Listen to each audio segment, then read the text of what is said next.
From the East and the West, you've heard others, but now you've tuned into the best. This is a Prime Wave Media production.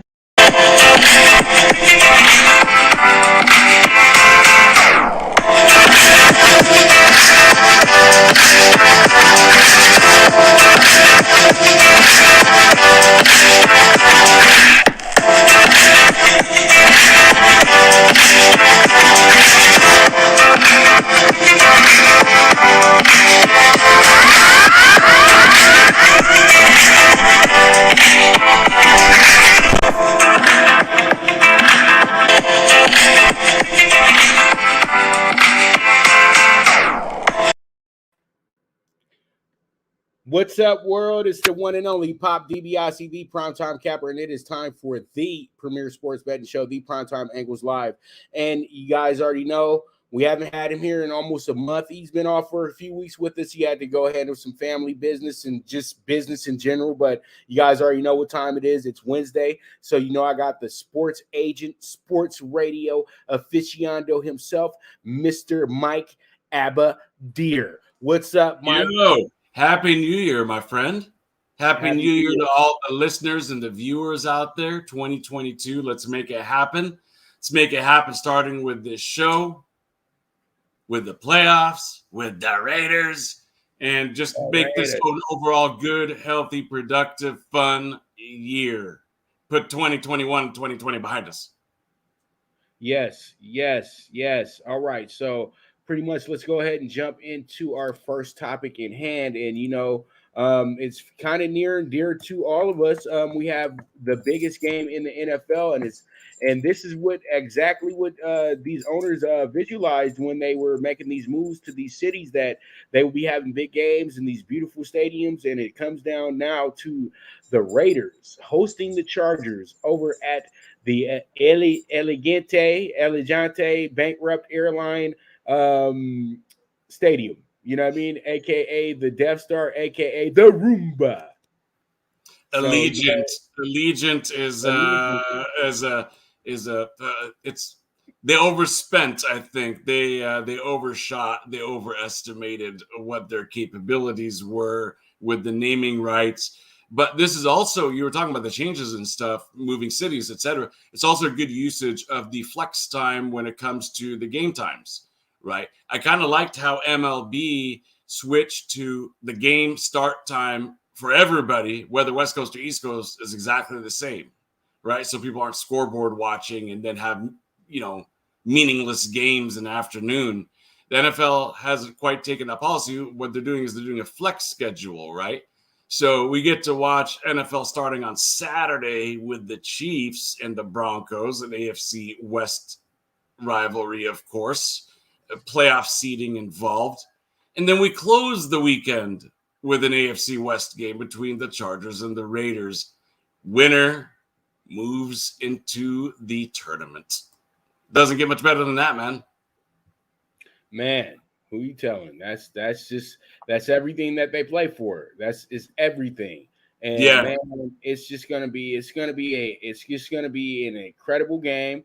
And the moment that game ended, I said to myself, they will make sure that game is going to be the game that is going to be on Monday, on Sunday Night Football. Yep, that's the flex. Yep.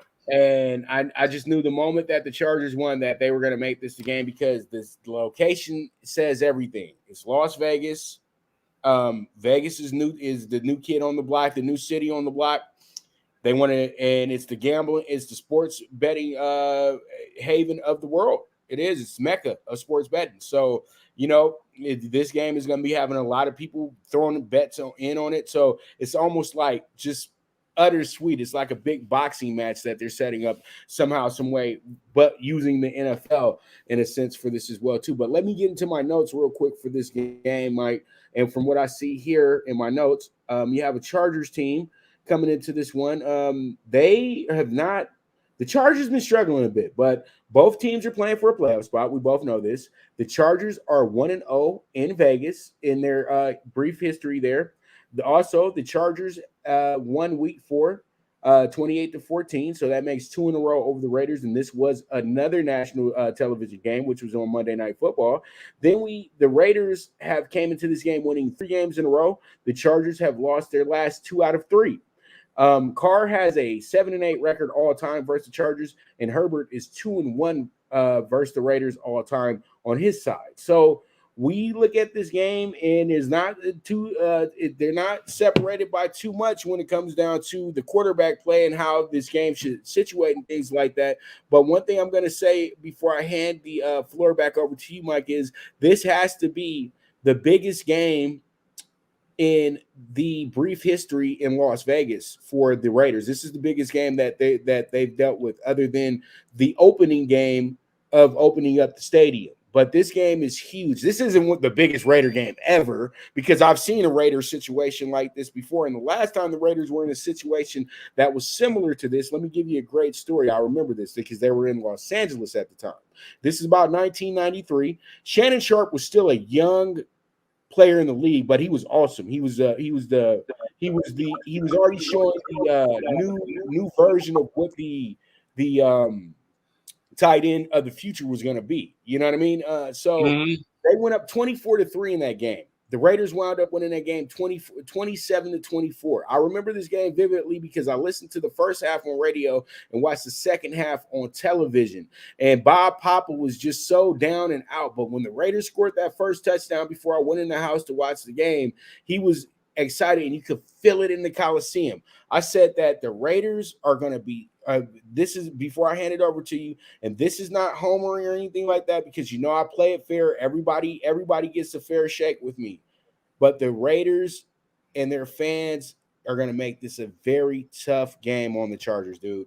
This is a big moment for the Raiders. For sure. The Chargers are a team that a lot of people feel that are irrelevant, and you don't want them to miss the playoffs, but the Raiders have put themselves in a position to have a monster moment in Vegas. 100%, man. 100% right. It is the biggest moment in Las Vegas football history, right? They've had a tremendous amount of success with hockey so far, so I'm not going to say in Vegas sports history yet. Let's wait till the Raiders win a playoff game before we can make that announcement. But hey, look, man, the Raiders have had a crazy season, right? Start the year with their high profile, maybe the highest profile, definitely the highest paid head coach in the NFL, and John Gruden, right? I'm not going to talk about all his emails and his past and all that kind of stuff, but obviously some nasty stuff was uncovered. They have no choice but to get rid of him. And all of a sudden the world goes from Chucky and I love him to he's now a racist bigot and a pariah and nowhere to be found, right? Then they promote their assistant head coach, their special teams coach, Rich Bisaccia, who's got zero head coaching experience outside of interim status. And he comes in and right away they lose their wide receiver. The guy that they are banking on to be a playmaker for a long time to come, to a DUI murder situation. Vehicular manslaughter or beyond, because he's going so damn fast, right? They've had COVID issues to their detriment. They've dealt with so much adversity, Pop, right? And They just had somebody else arrested the other day. Somehow, some way, man, they're still right in the thick of things, man. They are right in the thick of things at 9-7. They're second in the AFC West. They're in probably the toughest or one of the toughest divisions in the sport. Okay. And they just need to win at home to advance to the playoffs. It's really, really remarkable. Oh, by the way, they're probably missing their best playmaker in Waller. Jacobs has missed some time, their top running back. Right, so they've been minus top receiver, running back, tight end, all-world tight end. But they still may secure themselves a playoff spot. I hope this answers some questions about Carr, because I don't think that any questions about Carr were really fair. He's a really good quarterback, but he's been handcuffed. He hasn't had the weapons that a lot of other quarterbacks have. I love Carr. I think Carr is a legit quarterback. I think he exemplifies the Raider way because he's got a lot of nasty in him, even though he's a really nice guy. But in terms of football, he's got a lot of nasty. He's an ultra competitor. But looking at the other side, let me point one thing out that's really interesting, man. And I don't know how many times we've seen the Chargers have a quarterback that's done this, but Herbert has 608 pass attempts this year, even with Eckler in the backfield. 608 pass attempts. So he's been throwing the rock quite a bit, man. And, a big yardage total, 4,600. So these two quarterbacks can air it out. These two quarterbacks have legitimate running backs in the backfield. I think this game is going to be a fun game to watch, a high-scoring game. And just to give you the accurate numbers, Derek Carr has 4,618 passing yards. Herbert has 4,631 passing yards. So just to show you how close these teams are, Pop, in their quarterbacks' passing stats are within 13 yards of each other going into this game. 13 yards. That's it. That's all that separates these two quarterbacks in terms of passing numbers for the year. Isn't that crazy? So that's where we're at with things. This may be the tightest Charger-Raider end-of-year matchup of all time. That's not a brief history. Right. No, and I agree. The Raiders been in 3 different cities. I don't think that they've ever played a game of this magnitude against the Chargers. And, I don't think so. The Chargers have never played this game of a magnitude against them either. But they did play most of their games of big magnitude over. I think most of their games of big magnitude over the years have actually been against the Broncos. Right. I don't think they've had a ton of big games of magnitude against the Chiefs, and definitely not against the Chargers. For whatever reason, it always seems like just one of them is good, never both of them, between the Raiders and the Chargers. And usually the worst one upsets the better one. When the Chargers were good for a long time with LaDainian Tomlinson and stuff, it was kind of fun to see the Raiders like having 3 wins or whatever and taking them to overtime or making them sweat it out a little bit or even straight up winning. And the Chargers kind of paid them back too when, during the era. But this is cool to see both these teams. They're separated by a 4-hour drive, right? Mm-hmm. Let's get it on. Right. And this is exactly what we all signed up for when they said that they were going to have teams in these places. Now, to piggyback what you said off of Derek Carr, now you guys all know that Mike is from the Central Valley and everything like that up north and all that good stuff. And so the reason why he knows Derek Carr can go ahead and have a little bit of that edge to him, because Derek Carr is from the next city over, ain't he? Because he's from the Central Valley as well, too, Fresno. Yeah, so so even though a lot of people know me either as an LA guy or a Bay Area guy, which I am both, I grew up in the Central Valley. I grew up like an hour east of Oakland. You go right over the hill and you get into the Central Valley, and I was in Modesto, which is about an hour south of Sacramento. An hour south of that, hour south of Modesto, you get to Fresno. And Carr and his older brother, who was a top draft pick as well, grew up in a smaller town in the outskirts of Fresno. And so, a lot of those Valley guys produces a lot of players. It's actually a very diverse valley, if you will, producing a lot of different guys. You may go to a high school with some Latino gangbangers and cowboys at the same high school, right? It's like that kind of diversity. But ultimately, it produces a lot of tough folks, if you know what I mean, all the way around. And whether it's nice guys or not, everybody kind of has this element of survivalist to them, a little bit of grittiness. And that's why Derek Carr, even though he's, man of faith and very a very kind human being. Between the lines, he's no different than like a Kenny Stabler or Jim Plunkett or any Gannon or any of these guys in Raiders history that have had a lot of grit and success. Right. All So right. I like Carr quite a bit. And I think he's kind of had a raw deal.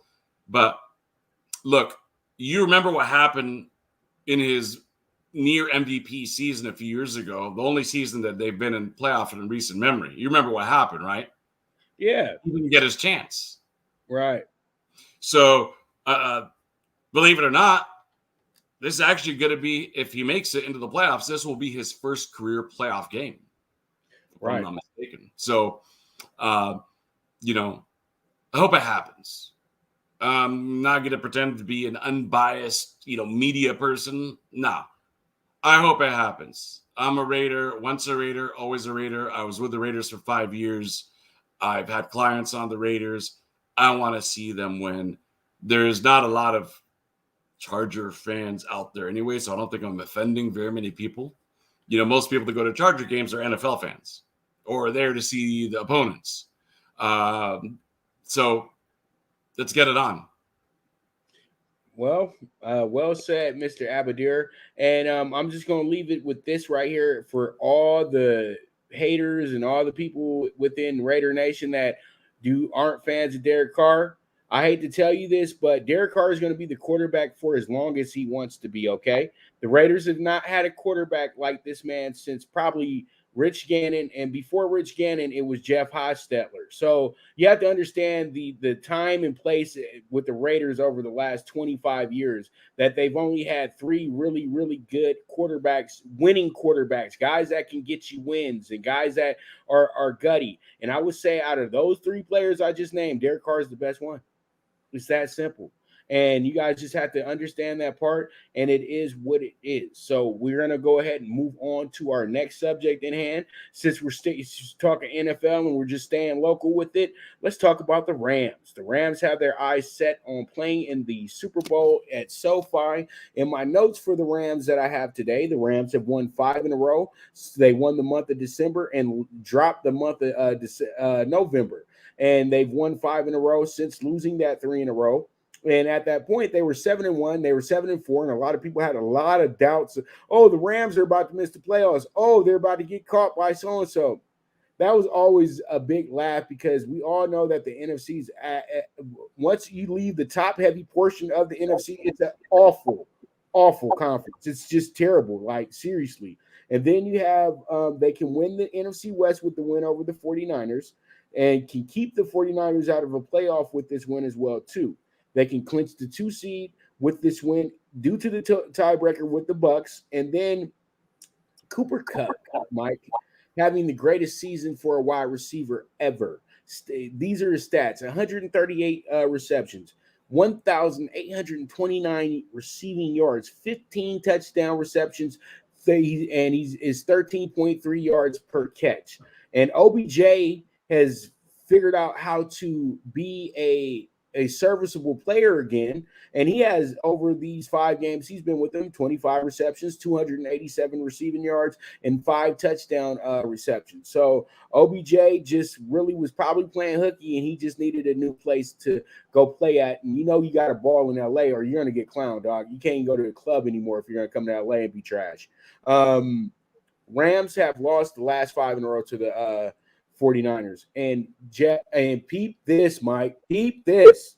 The Rams, since returning to Los Angeles, since returning to LA, are 1-4 versus the 49ers at home.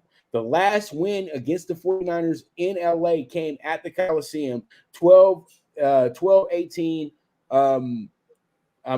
in December 2018. So pretty much, Mike, when you look at that, you say to yourself, that was a Super Bowl season for the Rams. So they are in a tough game this weekend against their arch rival, the oldest rivalry on the West Coast, the LA Rams and the San Francisco 49ers. So yeah, those numbers that you're citing are quite surprising. Right. You know what I mean? Like the Rams have been the better team during that window of time. Right. Except for when they went to the Super Bowl. It just seems like the Niners have had their number for whatever reason. Now, look, Cooper Kupp statistically is having a ridiculous season, and I like Cooper Kupp a lot. I liked him, as a small school prospect before he even came out. Okay, he was setting records up in Washington, but let's not mistake things, man. He's no Jerry Rice. He's no Tim Brown. He's no Megatron. I mean, these are some of my top receivers of all time. And yes, I do include Tim Brown in there because you mentioned it. He didn't play with any quarterbacks, yet he's a Hall of Famer. He had like 2 or 3 nice seasons of having the luxury of Rich Gannon. But besides that, I think he went through the quarterback carousel, played for like 14 quarterbacks or something like that. Didn't have any consistency. He didn't have like Montana for half his career, then Rice for the other half like Jerry did. But Cooper Kupp is having a fantastic season, and he is the go-to guy. My big concern with the Rams is their quarterback, Matthew Stafford. I'm just not a believer, Pop. I'm not a believer in Matthew Stafford. His numbers when he plays superior competition are terrible. Terrible on the stat sheet, terrible in terms of wins and losses. Just absolutely atrocious. I'm talking about, like 1 for 9 type numbers against, teams with a winning record in December, like that kind of stuff, right? All across the board, garbage. So look, man, the guy's been in the league for a long time, and he just now is getting like the first win against a winning team in like a December type thing. Like, I know he was with Detroit, but even this year, when he's played some good teams, he's not had some good games. He's continued with some of the statistical dismal play that he's has a reputation for. So until that changes, no, I don't think that they're going to be on a collision course for the Super Bowl. I just don't think so. Plus, losing, the Rams' most steady receiver over the last few years, other than Cooper Kupp, Robert Woods, hurts a lot. And then the last thing I'm going to say is they have a running back who's carrying the ball right now who wasn't even getting carries for the team at the beginning of the year, right? So they've got Sony Michel, and Michel's on a good run here. But let's face it, he was kind of a cast-off, and, he's kind of revitalized himself a little bit. He's got some championship pedigree in him, but I wouldn't say that like Sony Michel and now that Cam Akers have returned are like a dynamic 1-2 punch. So those are the things that concern me a little bit about the Rams. I believe it or not, I think if they're going to go far, it's going to be because their defense is carrying the team. Good stuff, Mike. I like it. Now, this is my 2 cents on it before we move on to talking about the Bucs.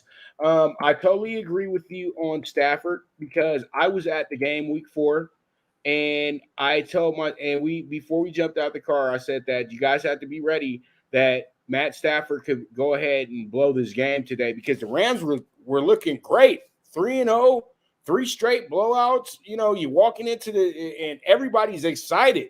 You got Kyler Murray playing today. The Rams haven't lost a game ever to the Cardinals since coming back to Los Angeles. So everything was working in their favor. Matt Stafford looked great the first 2 drives. And then after that, you just started seeing Detroit. You just started seeing the bad days in Detroit. And this is why I get so angry. I don't get angry, but I get a little frustrated because I saw I seen both of them live. I've been to 2 Rams games in the last 3 years. And Jared Goff, to me, was an absolute surgeon, and he did everything that was asked of him of the offense. I felt like Stafford was doing a lot of things on his own because he's very talented, and his arm strength is a little different. But I'm just saying, when it comes to actually looking good and being an efficient offense and doing it week in and week out, I felt that Goff did a better job of that. I know he didn't I know he wasn't throwing out 80-yard bombs and all this good stuff, but he was a very consistent winner.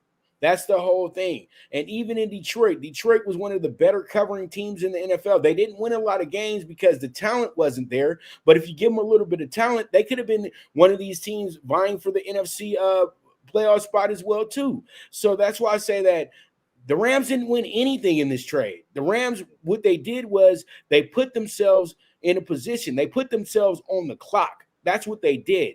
And now this is a short-term situation. They have to win now, or the owner is going to start saying to everybody, saying this: I'm not paying you people the top dollar to be second place. No, I'm not going to do that, because he's already let McVay do too much. And this is what I got to keep telling people, is that if this does not work, it wouldn't shock me if McVay, I know he's not going to lose his job, but if he was to lose his job, I wouldn't be shocked, because he has mortgaged the future of the team to try to win now. And we understand that, Mike. We totally understand that. It's Los Angeles. It's a win now city. You have to have superstars. You can't build this thing with a bunch of kids. We know that. We know this. But at the end of the day, though, you have to win. And if they don't show up in the playoffs, people are about to be getting cut. Matt Stafford's no promise to come back next season. At the end of the day, they're getting the back end of his contract. They're getting the end of his contract. And OBJ will be free to go wherever he wants. And he's not staying around. He's not a loyal guy. He's going for the best dollars there is in the market. Okay? So they might put themselves in a bad position because they're paying Donald a lot of money. They're paying Stafford a lot of money, and they're not getting the results that have been promised to them. So they need to really make sure that if they're going to go ahead and make this run, they better be all in and no distractions, because if there is, they'll be out in the first round. Agreed. Very well said. I mean, look, the last thing I'll say about it is this. Where you were talking about their hot start, they're 3-0, and there was a lot of excitement, obviously, amongst Rams fans, and the big win there was beating Tampa at home by 10. That was a really, really good win. The loss to Arizona that you alluded to, that you referenced, was really bad. I mean, they pretty much got blown out. Okay, ugly game against Tennessee. They get throttled by San Francisco, 31-10. Then they get their bye week, and then they have a chance to kind of redeem themselves against Green Bay, and they lose. Okay, so you're talking about this 5-game winning streak. They beat Jacksonville in that mix. They beat Seattle in that mix. They beat Minnesota in that mix, and then they beat a Baltimore team that's on their third quarterback by 1 point. The only good win that they had was the Monday Night Football game against Arizona. And let's face it, Arizona could have and should have won that game. They shot themselves in the foot like mightily. Like, they made so many ridiculous mistakes and penalties and turnovers. It was just a miracle that they were even in the game until the end. And sure enough, they were in the game until the end. They lost by 7. You tell me, did those wins against Jacksonville and a beat-up Seattle team, Minnesota, Baltimore on their third quarterback by a point, did those excite you? I mean, if so, then there's reason for optimism. But they didn't excite me. To me, I didn't watch those games and say, this is a Super Bowl team, this is a Super Bowl quarterback. That's all I got to say about the matter, man. We'll see. If you're a Rams fan, I hope I'm wrong. Right? I'm not rooting against them. I'm just kind of not seeing it.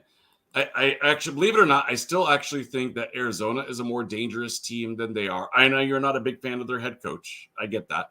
But I think they're a more potent team, more dangerous team, and they have an underrated defense. And then I also think that the Green Bay Packers are superior to them, especially since the Rams would have to go to Lambeau Field to play against them. Tampa, even minus their top guns, and we're going to talk about Tampa in a moment here, were still able to come back against the Jets. Even with Antonio Brown doing a strip show and jumping jacks on the sidelines, they were still able to make a comeback against the Jets. They're the lowly Jets. I get it, but hey, look, they're on the road. There's adversity. They don't have Godwin. They don't have Fournette. They don't have Antonio Brown. They're down to like their 4 and 5 receivers or something like that, and pull off a last-minute win in the manner that they did was very telling that Brady is still Tom Brady. So I don't know, man. I wouldn't be surprised if the Rams like matched up against the Cowboys and lost in the first round. Well, that's peculiar. Well, I was going to say this, and I'm just going to end it with this. I would say that the Rams just know that it's time to put up or shut up. It's just that simple.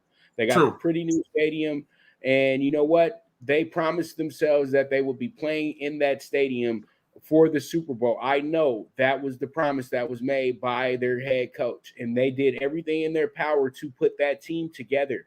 But I still think that they fell short, because the thing is, at the end of the day, if that defense doesn't do their job, nothing works for the Rams. And to your point with the Cardinals, it's not about not liking their coach. Their coach has no business being their coach. Their coach should still be in college. And that's the reason why they lost the game to the Rams. And they only beat the Cowboys because the Cowboys were over there being a little bit too cocky and a little bit too cute.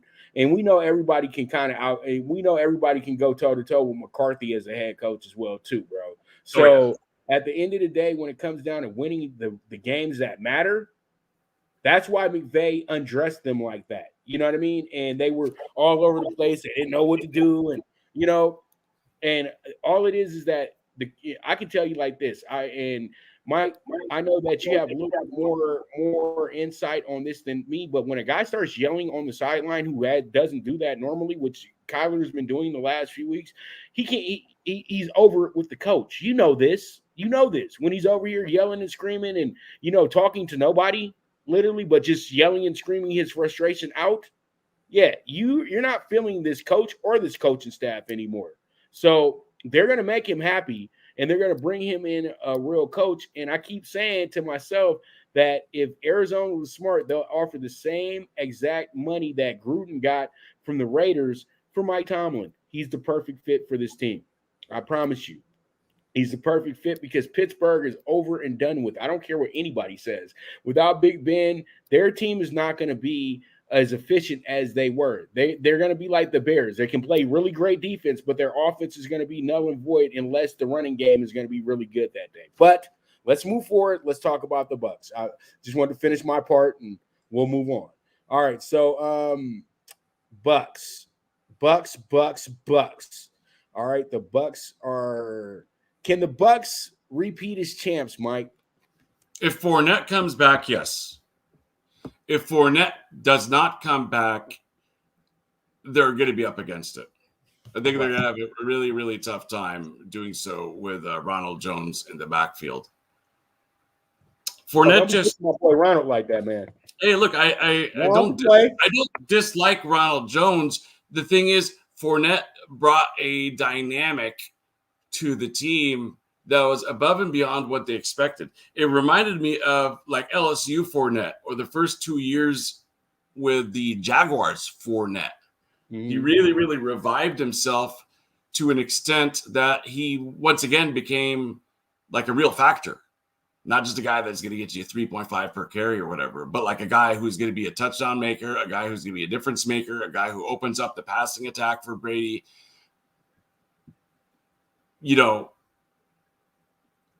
Ronald Jones can get the job done. He's a solid quarterback, but he's not a difference maker. You see what I'm saying? That's the difference between him and Fournette. So, look, man, I've been wrong about Brady like his whole career. So, so now I've just over the last couple of years, I'm like, you know what? I'm just going to never count him out. And yeah, they've got a shot to win the Super Bowl for sure. Well, I'm going to be different in opinion with this because I know I'm gonna sound crazy right now because let me give you a fun one too. Let me give you a fun one. This is a shout out to my friend Sean Merriman as well too. Shout out to Sean, one of the greatest Charger pass rushers ever. You know what I Yes. mean? And Yep. good for good dude, beautiful dude. You guys make sure to check out the Lights Out MMA fights and everything on Fubo and Fox. Those are some intense. That's some intense stuff. But I remember a game. And the Chargers were lit. The Chargers had LT in his prime. You had Sean as the best pass rusher in football. Phillip Rivers was, I won't say a top 3, but a top 5 quarterback at the time. And they went to New England. And this is Tom Brady, Bill Belichick.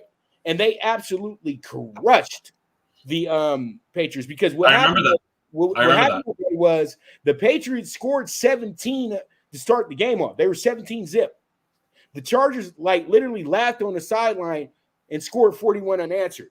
We all came up with the idea that this is the next coming. The Patriots are done. They are through.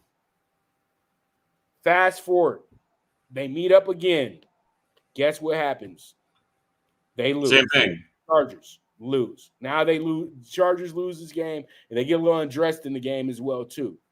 It don't matter what happens in the regular season with Tom and the crew. It's all about what happens in that postseason. So I'm with you, Mike. Same thing that Brady does every postseason. Right, and I'm with you, Mike. I just can't say, oh, they're going to get him this year.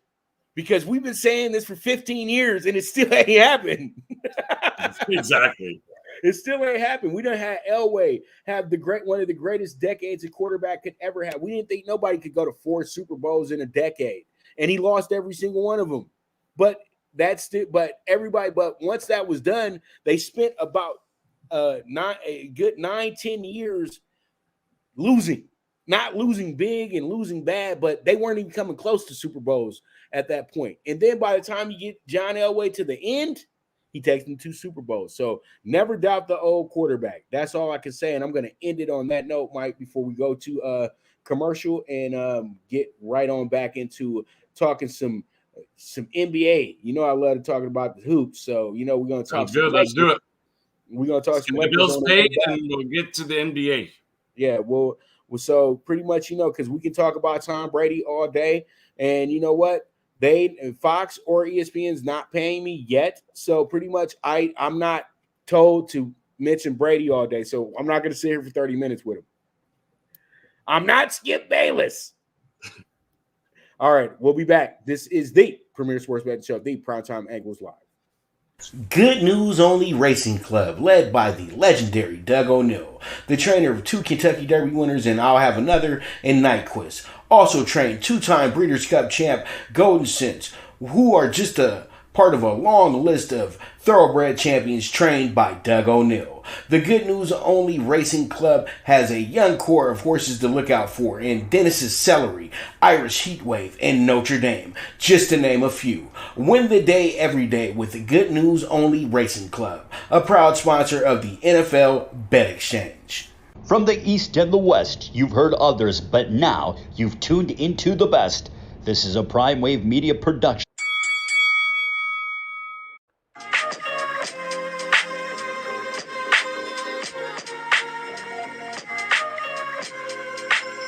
Tune into Big Wave Boxing every week with a brand new guest with the one and only Pop DiBiase, the Primetime Capper, getting the best boxing stories, best boxing angles, and the truth when it all comes down to the sweet science. Tune in to Big Wave Boxing on the Prime Wave Media channel on YouTube.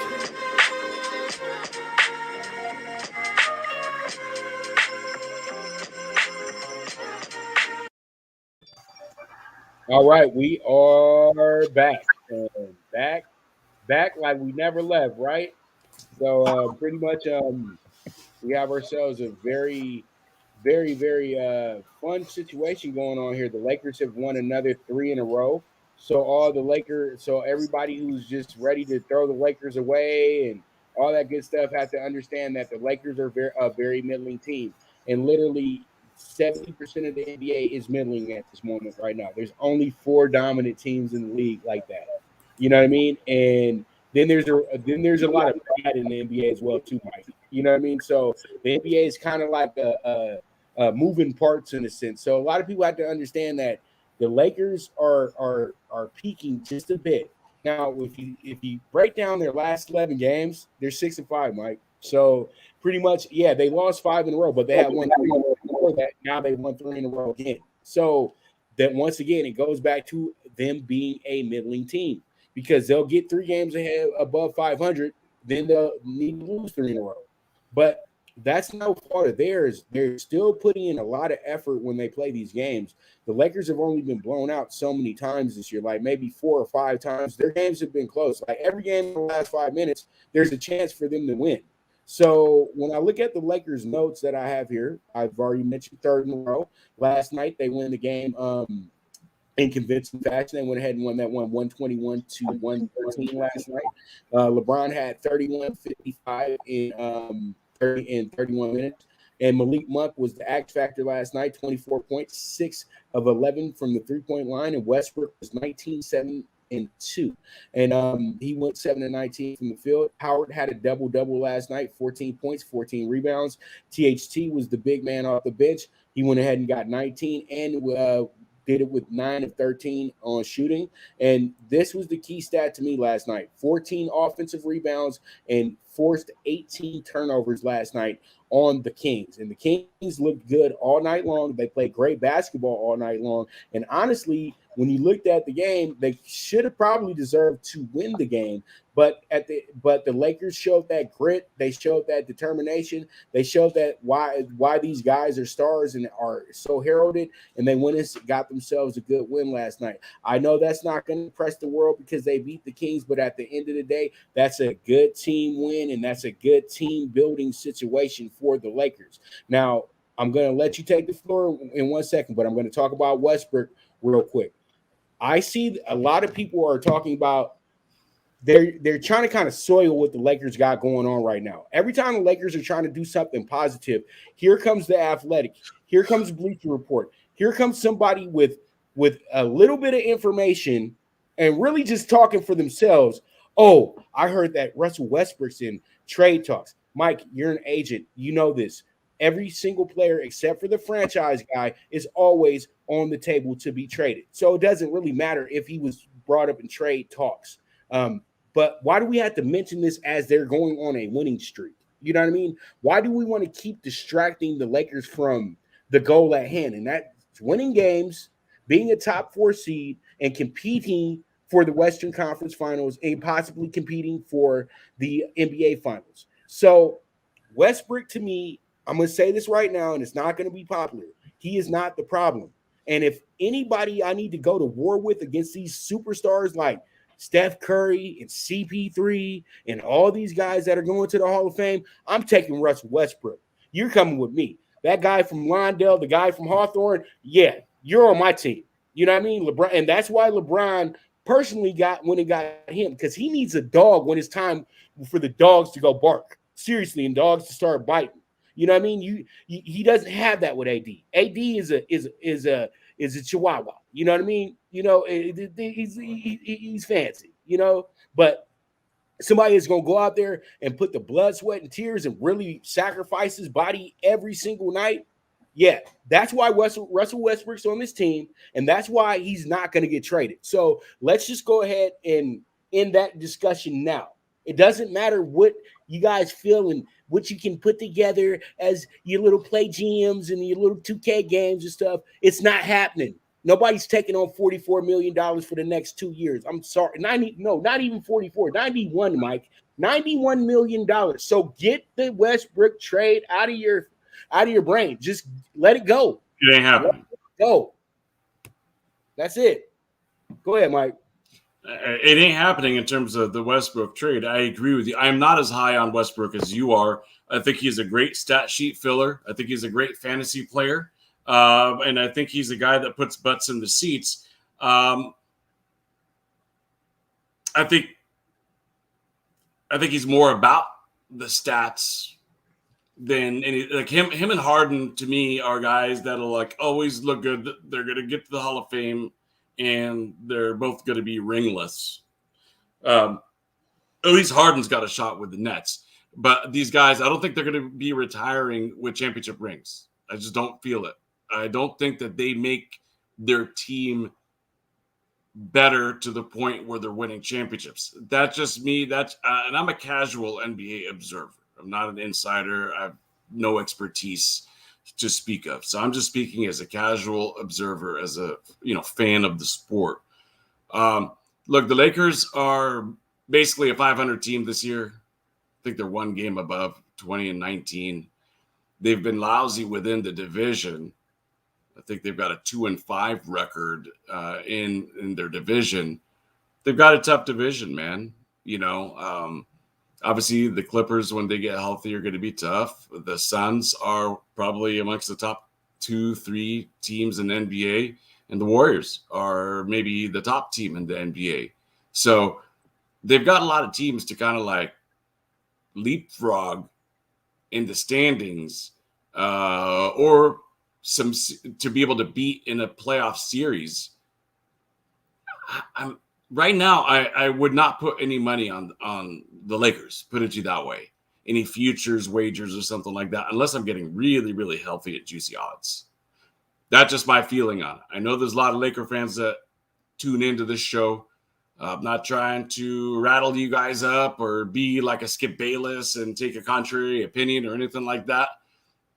I just don't think that right now that they are a top tier basketball team. Not the way that this roster has been constructed, Pop.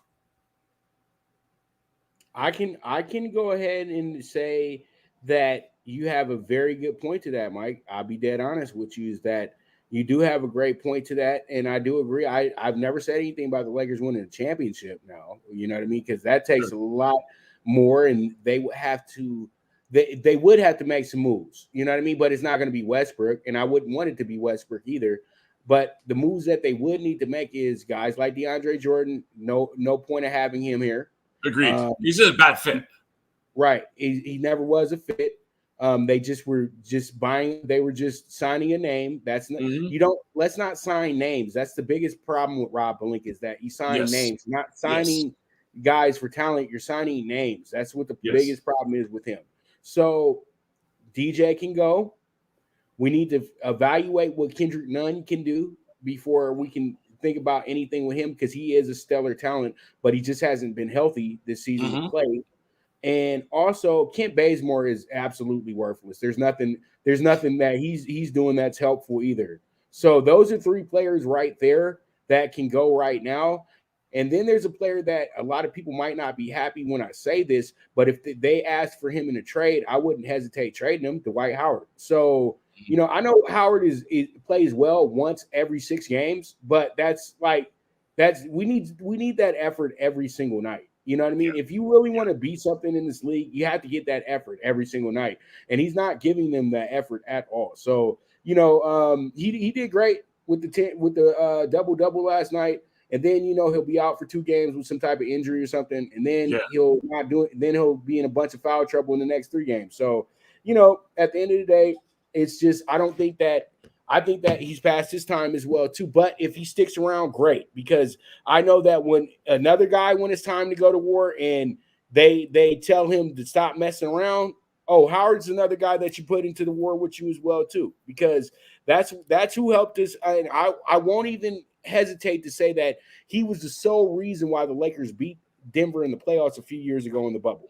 Because he absolutely made Jokic just feel Jokic wasn't the big bully no more.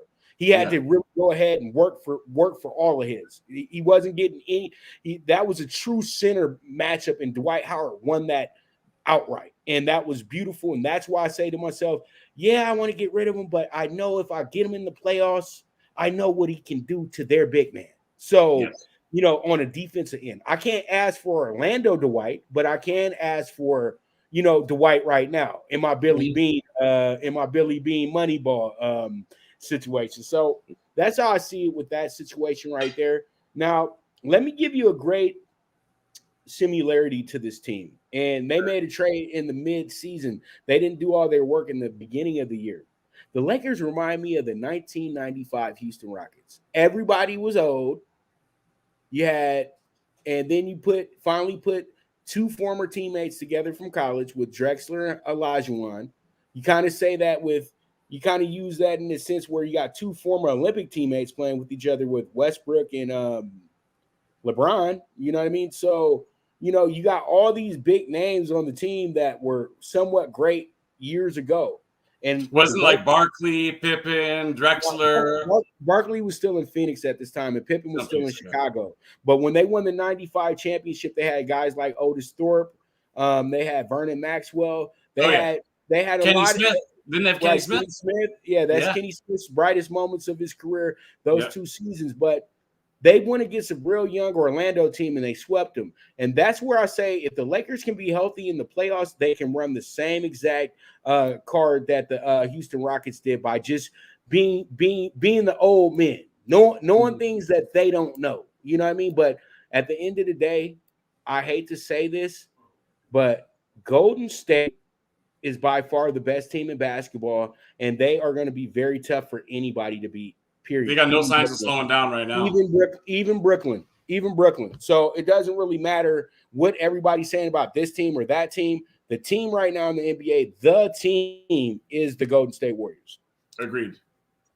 All right. So let's go ahead. We can talk about the Lakers all day, but we can move on to our next topic, and we're going to go ahead and jump into the NBA. And first game we got here is one that Mike would say that he's going to pass on, but you know what? We still got to talk about it. It's going to be the Pistons and the Hornets tonight. You got the Pistons coming into this game plus 400. You got the Hornets minus 550. The Hornets are a minus 10.5 actually as well too. I'm going to correct that now, but they are a minus 10.5. And also the over under is 227.5 tonight. Now, Mike, from what I have in my notes here, we have a Detroit team that's absolutely dreadful this season, right? With their record, they're 7-30 on the year, but against the spread, they're 17-18, and then they went over in 18 out of those 35 games. But on the road, though, straight up 3-15. Now against the spread, they're even 9-9, and the over and under is even as well too. Now, the Hornets overall in the season in their 38 games have covered 22 times to the 16 they didn't, and then also with the over and under, they went over in 21 out of their 38 games as well too. Now they've only played 14 home games this year, and I'm kind of surprised by that, but they're 9-5 straight up at home, and they have the best record against the spread at home with 11-3. And then at home, they've went over in 8 out of those 14 games. Mike, I'm gonna just be dead honest with you. I don't want to be the I call these kind of homer bets when you just jump right on to the favorite, especially when they're a big favorite, because you know how bad the other team is, but how good Charlotte is at home and how bad Detroit is on the road. I know Detroit can cover, and they've been covering because they keep getting double-digit spreads, but the way Charlotte plays at home, they play really lights out, and I'm taking 10.5 tonight on Charlotte. I think they win this game by 20 or better. What are your thoughts on this game? Wow. Okay.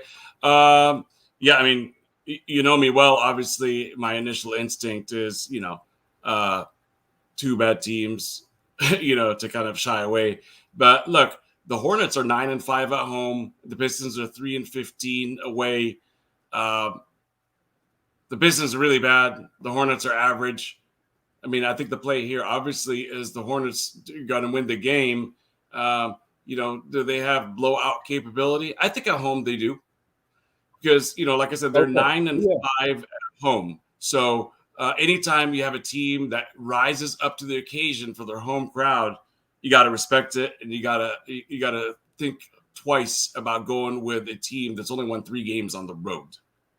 And notable. I need to grab my charger before this whole thing kind of dies out on us. So I'm going to listen to your analysis from about 10 feet away, but I'm not going anywhere. All right. And another thing, though, about this situation is that, you got a Hornets team that they just really beat up on bad teams, dude. And one thing that you can go ahead and put into your notes if you're watching everything is the Hornets are really tough at home, and they beat the same team that we were just talking about, the Warriors, at the Swarm. So, you know what? it is what it is. We move forward, and we will get into our next game, which is going to be the Nuggets and the Warriors. We just got done talking about the Warriors, so we're going to talk about them again in their game tonight. We got the Warriors minus 225 tonight on the road, going against the Mavs plus 180, and the spread is plus 5.5 with a over under a 213.5. Now, the Warriors do come into the game 22-12-2 against the spread. They've went under in 22 out of their 36 games this year. Now they do have a 75% win rate on the road, winning 12 out of their 16 games that they played on the road. Against the spread, it's a little different. They're 9-6-1, and then with the over and under, they've went under in 10 out of those 16 road games. Now the Mavs come into this game 18-19 against the spread. They've went under in 23 out of their 36 games, and then also they are 9-8 straight up at home, 7-10 against the spread, and they've went under in 12 out of their 17 games at home. Now, when I look at this one, I say to myself that a lot of people will probably say, let's go ahead and play the under because both these teams tend to go under a lot. Not today. This is what happens when teams that go under a lot play each other. I'm just going to go with the trend that I always see when they play each other. It always goes over, and it's the number to go over to me tonight. I'm taking the over 213.5 in this spot, Mike. I know it's crazy, but I got to go against the trend. I'm inclined to say take the Mavs plus 5. I think the Warriors win the game, but they don't win by 6, right? Which is what it would take to lose that wager. Mm-hmm. Warriors are a great road team. I mean, they've won 12 out of their 16 road games. It's phenomenal. You know, and the Mavs are basically a 500 team all the way around, including home, road, whatever. You know, they're 9-8 at home. But I think what happens when you're a great team, and I'm going to put the Warriors in that category, teams rise up to the occasion. You know, this is like their championship. This is their measure, the Mavs, for how good they are. And I think they're going to get the Mavs' best. The one game that was disappointing to me was on Christmas, the Suns against the Warriors. I thought that the Suns were going to put up a better fight, to be honest with you, and they whiffed. You know, but the Warriors also rise up against their best opponents. You know what I mean? And so I think this could be a little bit of a letdown game, and they're probably gonna win, but they'll eke something out. It's not going to be like a dominant performance. That's my prediction.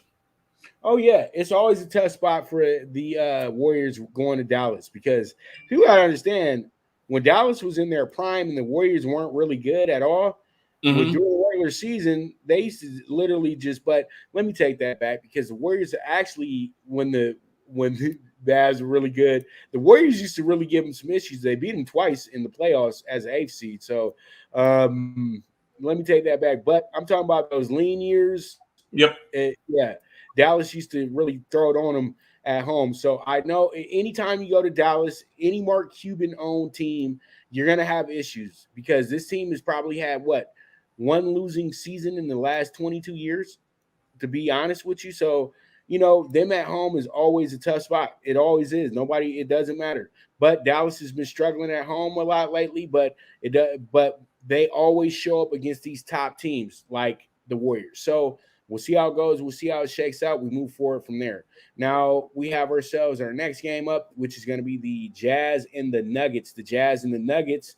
Good matchup here. You got a Jazz team that's the best road team in the NBA record-wise going right now. And Jazz are actually 18-19 against the spread, but 27-10 on the year. So that means that they literally probably will cover like 7 in a row, then not cover 6 in a row. You know what I mean? That's what I've looked at when I looked at their numbers. Now, when it comes to over-under, they went over in 19 out of those 37 games that they've played. Now, they've played 16 games on the road, 13-3 straight up, 10-6 against the spread, and they've went under in 10 out of those 16 games. The Nuggets coming to this game, 15-20 against the spread, 18-17 on the season. Also have went over in 18 out of their 35 games this year, and they played 14 home games. They went 8-6 straight up, and then they're 6-8 against the spread, and they've went under in 8 out of those 14 games. When I look at this one right here, the Jazz play so well on the road. I think that you can be in a spot today where you say to yourself, I'm gonna be all right. I can take the spread on the Jazz. We don't have to spend the extra money on the minus 155, and we'll just go from there. And that's what we're going to rock out with, and that's what I like there. So I like that, Mike. So what are your thoughts? Jazz to cover the game. They're a better road team than a home team so far this year. And the other thing to consider, too, is that they're very impressive within their division, 8-0. Right. I'm taking the Jazz. Right. Mike said he's all right. Cool. All right. So their margin of victory is 10 points a game. So I mean, when they win, they lay it to their opponents. Right. I like that because when they win, they go win. They ain't messing around with exactly. They go out there and absolutely stomp your chest in. The Blazers and the Heat tonight. Heat and the Blazers.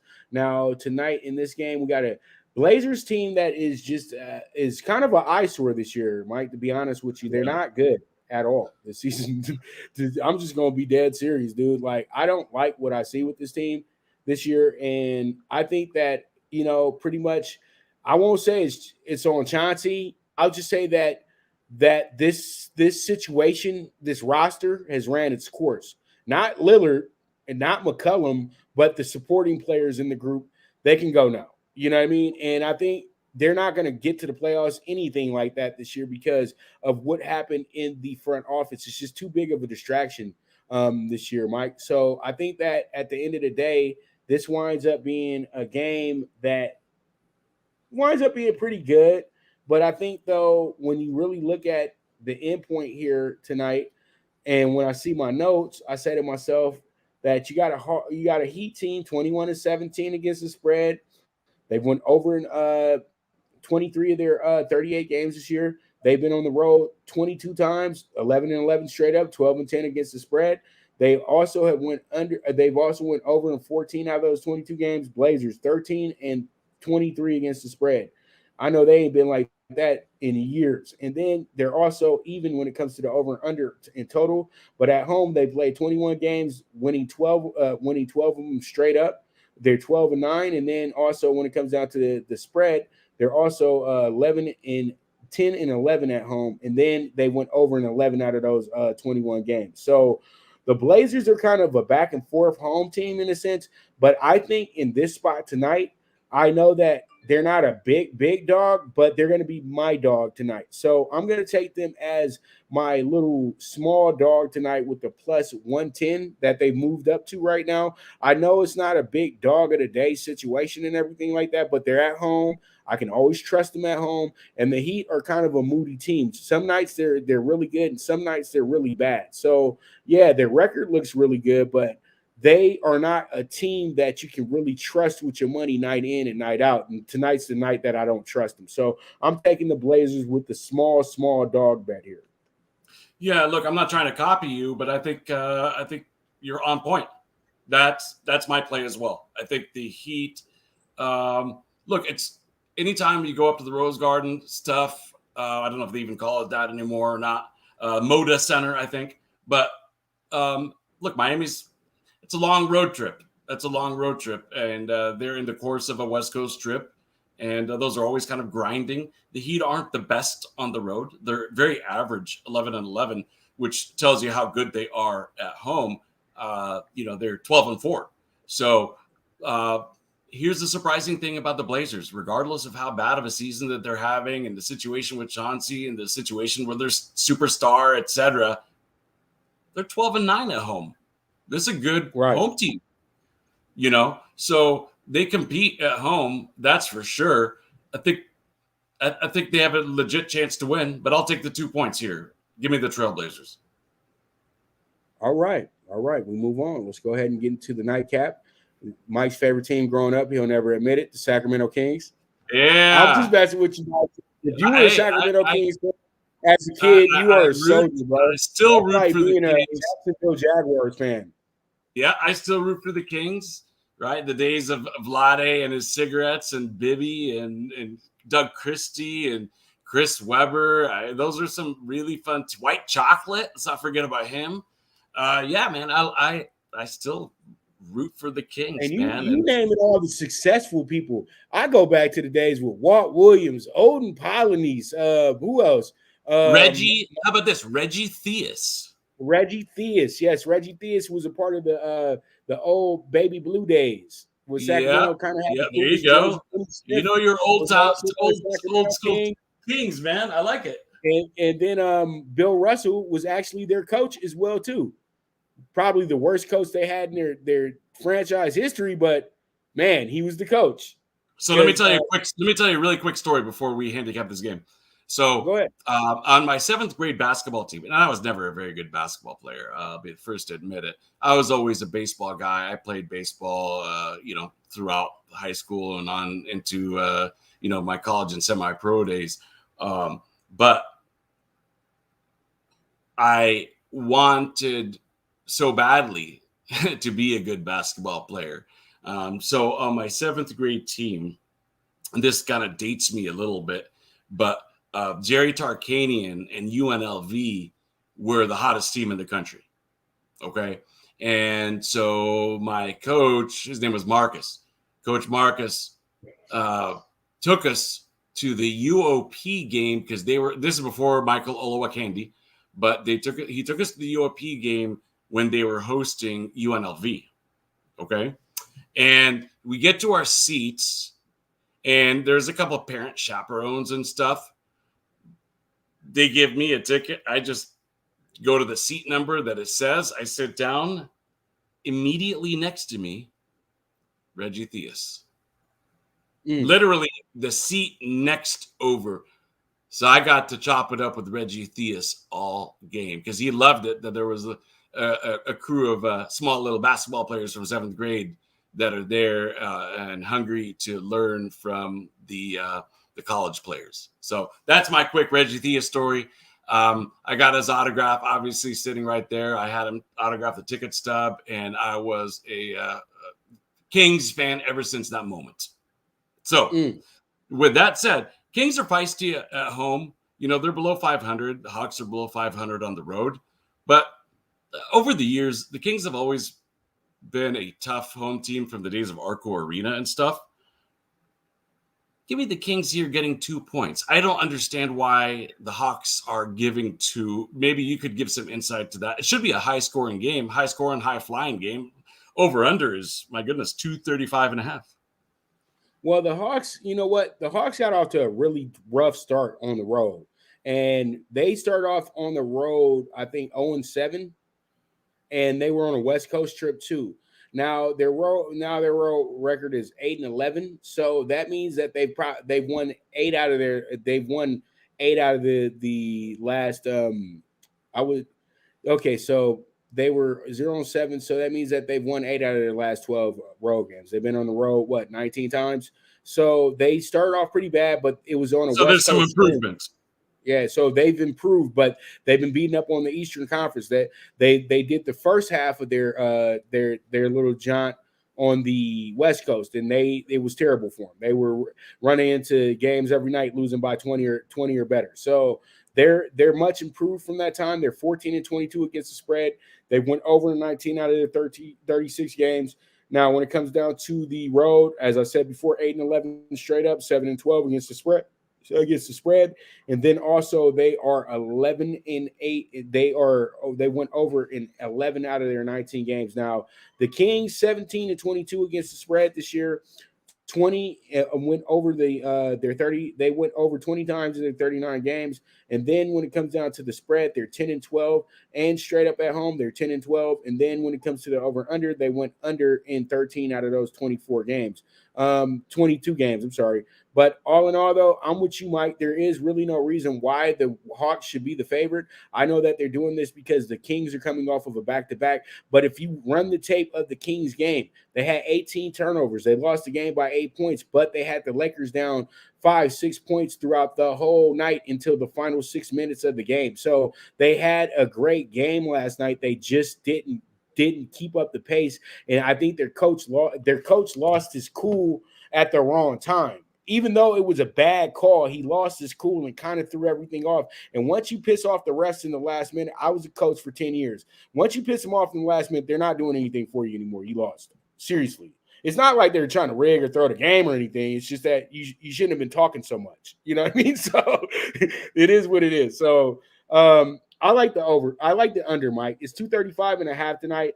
I feel like you're coming in here fresh off a loss with the Lakers. You're going to have your defensive intensity up at home tonight, and I think that's what's going to get the job done.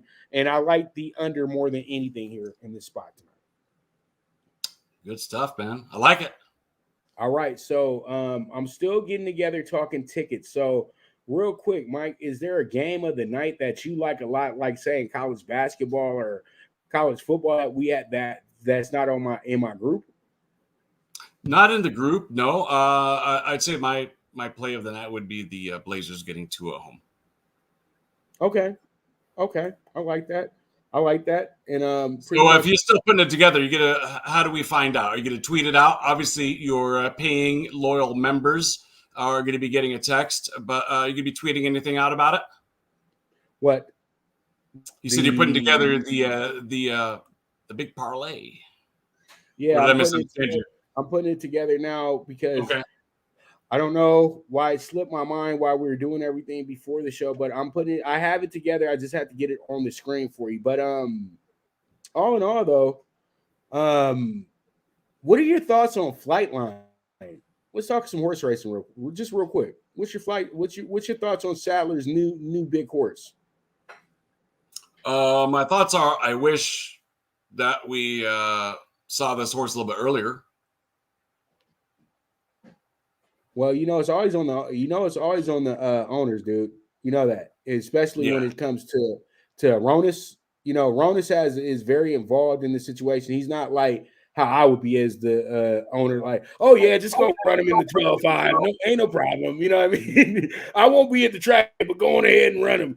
If he gets slammed, call me up and send a check on over here. Yeah, that's what type of owner I would probably be. But with Aronis, just like Redham, they're very involved in the operation because they're spending a lot of money on. Because when they go get horses, they're not going to get 2 horses at auction. They're gonna go get like 30, 40 horses at auction. But everybody's different tiers. You know what I mean? You got the top tier.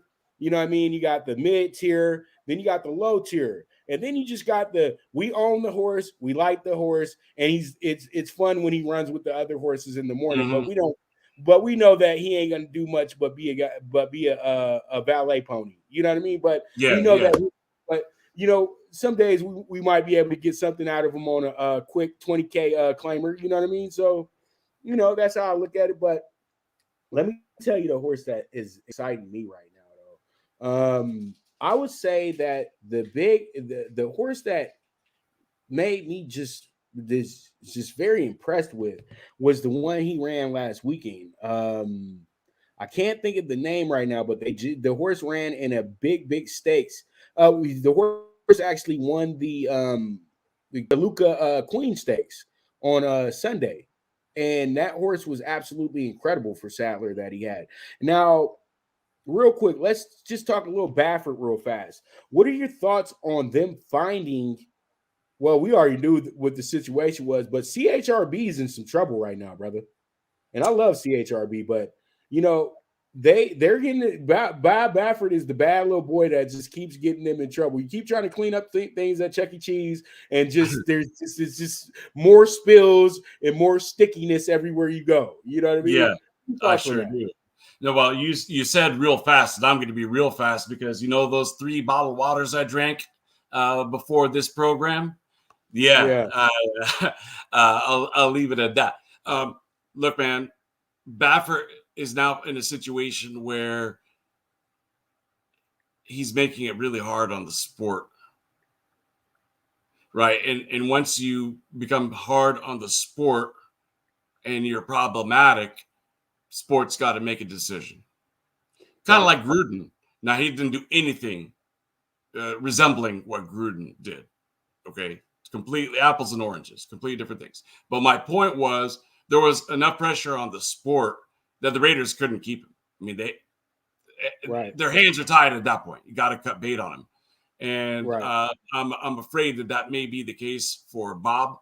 And the CHRB, you know, dude, we knew they were puppets, didn't we? We've known that they're puppets for some time now. I'm not going to have my opinion because you know that I had to do some things for them a few years back. There is a little bit of, you know, I have a lot of respect for the people, but you know, Mike, you know. Well, look, I'll say this, and let me leave it at this. Said, you know what I mean? Let me leave it at this. Remember a few years back, the owners in baseball, they knew that the guys were all juiced up. Right. Commissioner knew that they were all juiced up, but they kind of turned a blind eye to it. It happens. Not condoning it, but it happens, and it happens in all sports. So I'll leave it at that. All right, Mike. What we're going to do for you is we're going to take a quick break, and then when we get back, we'll get this thing started and go from there. You with me, brother? Right, my agent duties call. This is and for the listeners out there, they might be interested in this. This is the time where we are signing all our clients for the upcoming draft. And I was looking down on my phone because I was asking one of the prospects that I had a 1:30 meeting with to give me a few extra moments. So I think I'm going to have to gracefully bow out here. Hopefully we sign this guy and maybe have some prospects to bring on to this show, this program later during this draft season when we're back talking about the combine and pro days and things of that nature. So I will have to bid you adieu until next week, everyone. But I definitely going to come back and put this on mute so I could see that parlay while I'm talking. You know I text you. You know I text you. Absolutely. All right, man. Well, I got it ready now. You got 30 seconds? Sure. Let's do it. All right. I got it ready now. Sorry about that, man. I was trying to put it together as we was talking, but no, it's all good. Here we are, 86-1 with the PrimeTime PK6. St. Joe's. We're usually between 40 and 60-1. This is 86-1. All right. Well, it's because you add Penn State in a North matchup with Northwestern today. Come on, how's Northwestern laying out -8 in it, or that monster favorite? Not that good. Wofford money line -120. Pitt +12.5 at the Ville today. Then we have Iowa State, number 11 team in the nation. That should be a good spot for them today. And then we got Texas Southern in the HBCU game of the day, going against Grambling. And I like them with the -5, 86-1 for you right there, brother. Man, I don't know how the hell you came up with Wolford, but 86-1, man. I'll put a 20 spot on that any time of day. And then we got the super high 5, 30-1, -10 on the Hornets, over 214.5 with the Warriors and the Mavericks tonight. And then we also have the -3 to the Jazz as well. Blazers with the short line +110. And then we got the under 235.5. And that's that, brother. That's a wrap. That's a wrap. All right. So, Mike, thank you so much for your time today, brother. I'll let you get to your meeting immediately, but we'll see you next week. And let me know if you need me to be on your show tomorrow. And I will be available for that if you need me. Always a pleasure to be on your show. Will do, my friend. I'll see all of you same time, same place next week. But Pop has more to bring to the table throughout the week and the weekend. So I'll be tuning in. Take care, my friend. Yes, sir. All right. So there it is. Our man, Mike Abadir. And with that, we bid adieu. This is the premier sports betting show, the Primetime Angles Live, with the one and only Pop DiBiase, the Primetime Capper. As I always say, if you got a hunch, bet a bunch. Always bet with your head, not with your heart. The movement is moving, and I am gone.